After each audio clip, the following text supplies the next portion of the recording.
Hey guys, welcome back to Comic Talk 360. And as I said in the previous video, I have a review to take care of. And I'm going to be talking about Teenage Mutant Ninja Turtles, the seventh issue. And this one is the color classic. As you all know, the original edition was pretty much in black and white. This one was re-released in color, and needless to say, it is a book that I really did enjoy reading. Yeah, it's Popeye there, but I'm not talking about Popeye. um, Let me explain this right now about this comic book. I just can't keep it down.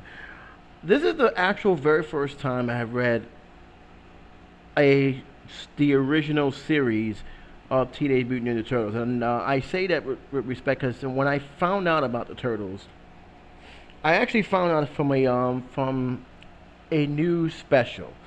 Because the movie have gained a lot of popularity, especially with the young moviegoers, kids, because they was the ones that really went to see it.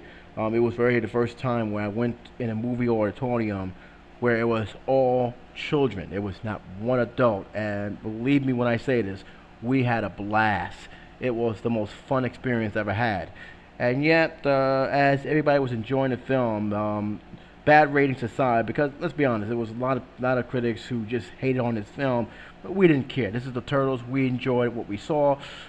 It reminded us a lot about the TV series while having its own dark element to it, and we just enjoyed it. We just had fun with it. We didn't care what the critics think, and to this day, this film still holds up. It wasn't until I realized, because my familiarity with the Teenage Mutant Ninja Turtles, of course, was the cartoon series. I watched it. It was goofy. It was fun, but it was also entertaining. It was something different. And so when I watched the movie, it was even refreshing that not only was that different, but actually was dark and actually didn't, dumb down um, the young audiences. At least until the last two films did that, and the third one, I don't, whatever. But it was a special on the Turtles because there was a question of violence, of course. And let's be honest, there was a lot of violence between the fighting scenes. Kids smoking cigars, you name it, was there. And then they were talking about the original Teenage Mutant Ninja Turtles and how violent the comic book was. And I said, wait, there was actually another. It was actually a comic book before. There was a movie before it was even a TV show. And mind you, my knowledge for comic books back then was pretty much limited. I knew about the Archie comic books, who didn't, but I didn't know about Dark Horse. I didn't know about Image. I didn't know about all the other independent comic books. When you growing up, you only know about two comic books, DC and Marvel. I knew what Marvel was because they had the name plastic with some of the characters of Avengers or X-Men. I know DC because they had that iconic logo, which I wish they never took off. It was a logo with the stars and DC on it. To me, that's my favorite logo. That will always be the DC Comics logo. Um, but those are the two comic book drives. So when I heard that Turtles had their own comic book, I'm saying, well, which one was it? I didn't, and turns out it was made independently and made very well. So I never really dove into the comics. God, I wanted to, especially when I saw seeing pictures of how they look and how they were.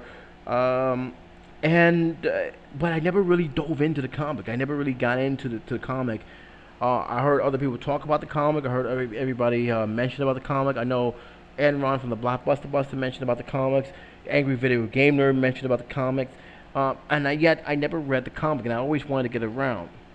Well, on Friday that passed, I walked into our local my local comic store, one of the last few comic book stores that's independently run, and I started looking around to look for an independent comic, not one of those DC or Marvel, because a lot of people talk about those to death. This is something that people hardly didn't recognize that I can actually recommend after I read it.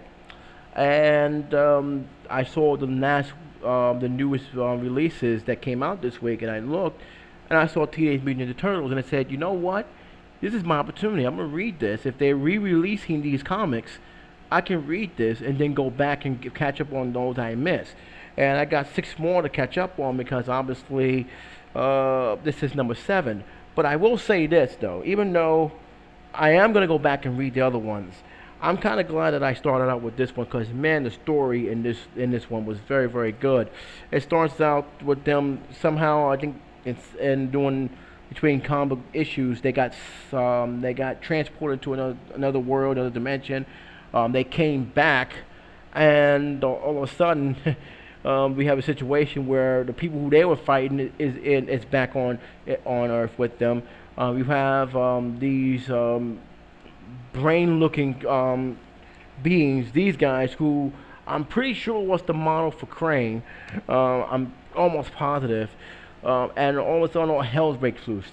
These guys, these Tyrannosaurus-looking dudes, wanted to actually take the device that they got transported to Earth for to use for their own military purposes, and they end up fighting and killing some of these brain-looking species. The turtles, which by the way didn't even know this, was all wearing red bandanas, which I thought they actually always had the collar, but now obviously they did not. That's something I think the TV show added on just to give the character's identity. Started fighting them, actually ended up killing some of them, which was crazy. Eventually, they managed to overtake them. They was about to do battle with these brain alien species when they realized they wasn't even trying to attempt to attack them throughout that whole time. And it turns out the reason for that is they was actually trying to bring the turtles back, and that was because Splinter, which I have to show you this picture. I really do have to show you this picture. Was actually their friend, and I gotta tell you, I like this picture. If you guys can see it, I know my little laptop camera is not the best in the world. If you guys can see it, I actually enjoy that picture of Splinter in this book, and it was very very well done. How on how they reunited the turtles with Splinter, and then it went to the origin story, and it's a totally different story. And we have a lot of pages to cover on the origin story. And I will say this right now: I somewhat can't believe I'm saying this. I'm somewhat understanding of where Michael Bay was coming from when he said that the turtles were alien erased from another planet. Mind you, I said I somewhat understand. That doesn't necessarily mean I say that they are actually alien race from another planet. They do have an alien origin, yes. These guys right here, let me just show who they are. These guys are the ones pretty much, if I can just get you here, right here. These guys are somewhat responsible by accident of creating the turtles, and what ended up happening was they explained how they landed on the they crash landed on our planet. A lot of them have died during the crash. Those who survived had to make do with what they had. They established what little scrap they had. They ended up getting jobs using their metal body suits, and they managed to save up enough money to get an apartment building, buy an apartment complex where not only can they can live peacefully on their own, and without having to worry about anybody detecting them, but they can actually build their communication device where they can actually contact their species, which they've done. Throughout that period, they was moving cargo where a blind man was starting to walk down the road. They tried to pull the brakes, it didn't happen, and the brakes just gave out. Somebody moved the guy out the way, and when they finally did manage to stop the truck, the ooze came out of the truck. It hit hit the guy who pushed the blind man out the way, and then it hit a boy who, for a reason I never really could understand, was standing near an open manhole with turtles, with a turtle bowl in his hand with 4 turtles. That hit the bowl. The turtles went flying inside the sewer along with the ooze, which was already spilled, and that's how you have the turtles exposed to the ooze through that sequence. Splinter, who is a rat in this series, and I'm kind of interesting how he was always the rat in this series, went down to trying to help them find out they were all alive, they was okay. But he, along with the turtles, got exposed, and he got exposed trying to, save them, help them, clean them up. And there you have our origin story right there. And but so is the ooze from this world? No, it's actually an alien substance, and that gave the turtles what they are right now. So I will say Michael Bay was not totally wrong, but they're not aliens as in they came from outer space. They're just they are what they are. They are the alien radioactive alien goo hit them, and we have turtles from New York. That's basically what that is. But I'll say this: if they went, I know the movie's planned for 2014. That's great. I'm happy.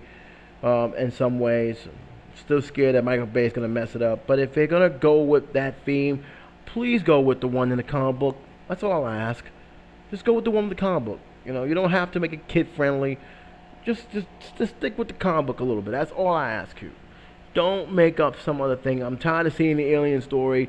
This ain't Transformers.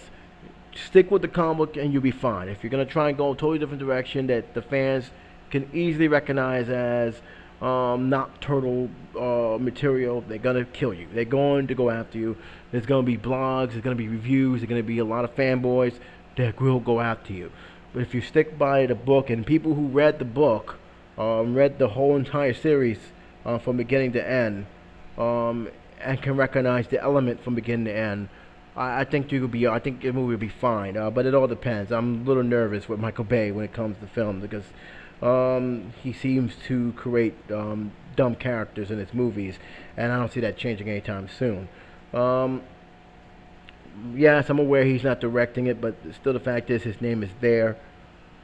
I'm worried. That's all I gotta say. I'm very, very worried. But in any case, the story pretty much tells an origin story, which I like. The beginning story about how they came back and how they ended up duking it out with these Tyrannosaurus dudes. I'm happy. The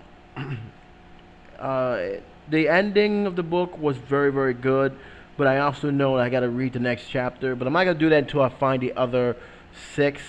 But for me, this was enough to convince me to keep reading. Again, I never read the Turtles comic book like this. I probably read an Archie version of it, which skips my memory. But to this, I actually really did enjoy. This actually encouraged me to find the other source material, to find more of the Turtles' origin, and continue reading. And I really did enjoy. But again, it wasn't even not the artwork, because I can tell you right now, this is a color version. All the people saying that you got to read it in black and white, and I can understand why, because really it's not really much about whether the comic book has color, but it is the story that drives it. There's a very, very good story that drives it, and the guys who created this did a fantastic job of telling a very good story that you want to follow from beginning to end. I didn't felt like it was clumped together. I really did enjoy reading the story, and it really put a whole new perspective towards me, towards the history of the Turtles, from this series Turtles and from the TV series that I have grown up with. And I gotta tell you, I really like both versions of that. As for the other Turtles, I haven't seen the Nickelodeon Turtles yet. I'm not planning to, and that's not because I think it's gonna be terrible. I just think that it's for a newer generation of Turtle fans. For the kids that's growing up today, that's their Turtles, and I can live with that. And I'm not gonna try and compare it. I just saw the other one that was played on Fox for a while. It was alright. I actually liked it. There was a lot of good stories there. Didn't like the time travel one. I think they went to another dimension, or another time and space. Didn't care for that one. They came back, of course, in the series called Turtles Back in the Sewer. And that's when I stopped watching it. That's when I just said, you know what, it's getting out of control. The Turtle animated movie, TMNT, surprisingly, I thought it was actually pretty okay. I thought it was alright. It wasn't terrible. I just think they had a lot of gaps missing. There's a lot of stuff they didn't explain. They didn't explain what happened to the Foot. I knew who the girl was, the female who took over the Foot Clan. I pretty much knew who she was, but I didn't understand what happened to Shredder. What went on, or what happened that they just fell out of place. It's just so much going on in that series. Like you really, what hurt this movie was more the fact that there was too many gaps, and that's not a good thing, especially since there wasn't a TV series since the next mutation, and we all know they didn't follow nothing. So again, that was it. Could have been. I think it would have been much better if they explained something for whether through a monologue like they did in the beginning. Say this is what happened. This is why they no longer get together. This is why the Foot is no longer run by Shredder. There's a lot of stuff they left out, and I didn't think they did a good job of doing that. I think that was the Achilles heel of that movie. But in all, I thought the animation was very, very well done, and I thought that for what it's worth, I actually liked some of the fighting scenes. So that's pretty much my only thing, and I think Mako made a good Splinter. So there you go. So that's just my opinion. Overall, for the comic book, I really did enjoy it, and I will be looking for it more. And in fact, if there are a new series of Teenage Mutant Turtles, I'm asking you guys, let me know. Let me know the name of it. So if I go back to the comic book, I know what to ask for and see if they have any new prints. But for now, I'm just gonna. I'll tell you right now, this is, and if I gotta give a rating, fine. I'm gonna give it a 9 out of 10. That's it. I mean, that's great. A 9 out of 10 is a wonderfully well done book. And for the record, I understand why people are saying you gotta read it in black and white. I will say that the color they have is pitch perfect. I absolutely think they did a magnificent job with the way they colored in the panels. I really did. The panels were well rounded. The detail was well done, and the panels, I never got confused once of who was talking and what was going on. This was a well done drawing, and you can tell somebody took their time and got every details right. I didn't felt there was any flaws to it, and it was very, very good. So there you have it. So there you have my own opinion on it. So I'll just leave it like that as is. So if you guys have read this book, have read any of the Turtles series, let me know what's your favorite one of all. What's your favorite part in these comic book series? Leave it in the comment section. Did you even like the book or didn't like the book? Leave it in the comment section. Any feedback is welcome. So until then, this is J77 saying take care, be safe, long live the comic books.